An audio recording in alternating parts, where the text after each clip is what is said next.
হ্যাঁ কেন বসো কেন? উঠে যাই রে দাড়ি কাটবে না? জানো কি করতে বসে আছি আর কি মারছি। হ্যাঁ ব্যথার জন্য, ব্যথা করছে, নার্ভের প্রবলেম হয়েছে, শুরু হয়েছে।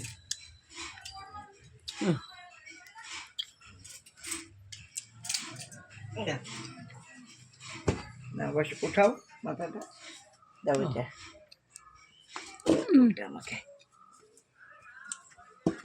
আজকে রবিবার, সব পরিষ্কার দাদা আছে। কাকুর নাম কি?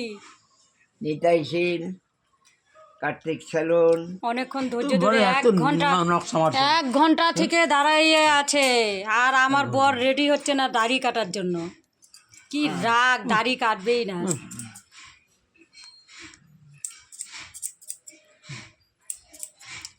ফোন নাম্বারটাও নিয়ে নাও।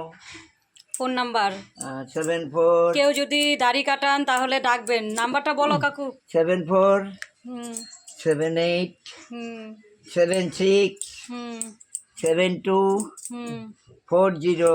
হুম নিতাই শীল, নিতাই শীল। বাড়ি কোথায়? কার্তিক সেলুন, কার্তিক সেলুন, সুভাষ পল্লী।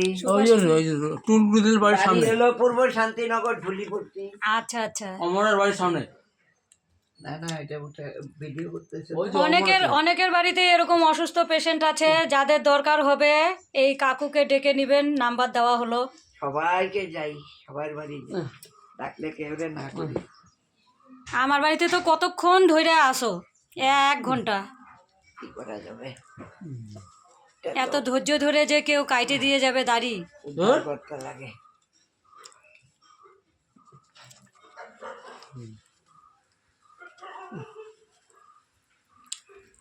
বলে দাড়ি কাটবে না, ঠান্ডা লাগতেছে।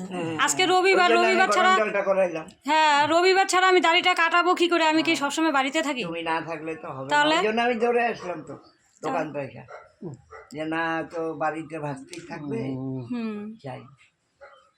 নাহলে তো একদিন কাইটা আসলাম, বোঝাও আসলাম, খবর দিবা। বেশি হাঁটাচলা করতে পারে না, এই জন্য তো যাবে না। আজকে দুয়ারের সামনেই না, ঠিক আছে, এইখানে ধুয়ে পরে পরিষ্কার করে গোবর জল, নুন জল দিয়ে দিব, হবে না? না কিচ্ছু লাগবে না, তুমি একটু এমনি জল দিয়ে দিবা, ব্যাস, কোনো ভয় নেই। ঠিক আছে, কাটো।